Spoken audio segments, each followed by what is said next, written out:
Small, green, ugly, prone to making bad credit card decisions. Yes, this week's episode is about... Joe, the narrator, what is this bullshit?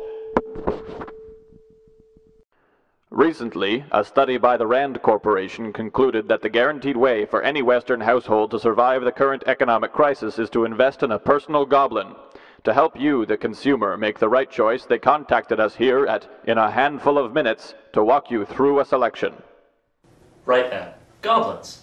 How to choose? Well, I guess we could start with the classic goblin. You know, the little green bastards that you've probably seen most likely in either a Lord of the Rings film or taking somebody's job behind the counter at the subway. God damn this economy! Now, sometimes you'll get lucky in today's goblin market and find yourselves a little fella like Billy Blind, who wore cute red jester outfits and gave helpful advice. Other times, you'll probably be able to get a hold of idle little pot smokers like this guy. They're pleasant though. And still other times, you might end up with horrible little creatures the way Francisco Goya used to draw them. Personally, I find the first kind good for watching television with, the second kind for not particularly challenging yard work, and the third kind are excellent for causing spontaneous abortions in farm animals. But whatever precise model of the classic goblin you get, you can always count on them being about 2 feet tall, really ugly, and of a green or greenish hue. However, there is one goblin that breaks this height rule, the green goblin. A green goblin can be a little tricky to own since they're a lot closer to 6 feet tall than 2 feet tall and have a tendency to chase around the countryside going after teenage superheroes. The fuel for their gliders is really expensive, and you have to keep carting them new pumpkin bombs or they get really cranky. I'd like to tell you more, but I just don't know anymore. You'd have to ask some sort of big, fat, pimply, greasy, disgusting, virginal comic book fan.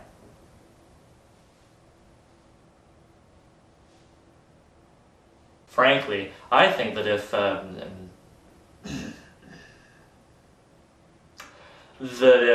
you want to that if you're going to go for a bigger variety of goblin, you should go big or go home. Yes, my recommendation for the goblin chubby chaser is the Goblin Shark. Though they can be found off the coasts of California, Spain, France, Australia, New Zealand, and various sections of African coastline, the Goblin Shark is most commonly associated with Japan. It's the Japanese who gave it its colloquial name as a result of its weird long nose giving it a resemblance to the Tengu, a goblin-like fairy tale character from Japanese folklore.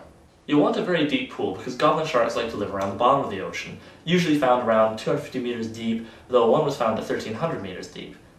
You'll also want a really wide pool because goblin sharks average 11 meters in length, or 1.5 Yao Mings. They also average 350 pounds, or 0.00001 comic book fans. Am I right, fellas? Yeah! What? But the hands-down best feature of the Goblin Shark is its crazy mouth, which will remind friends and family of the Aliens movie franchise as it extends and retracts. So, on behalf of A Handful of Minutes and our Rand Corporation overlords, I hope this advice has been useful to you and will help you pick the right goblin to get you through these trying economic times.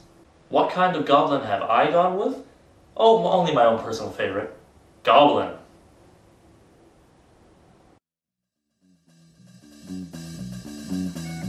Hamburgers, man.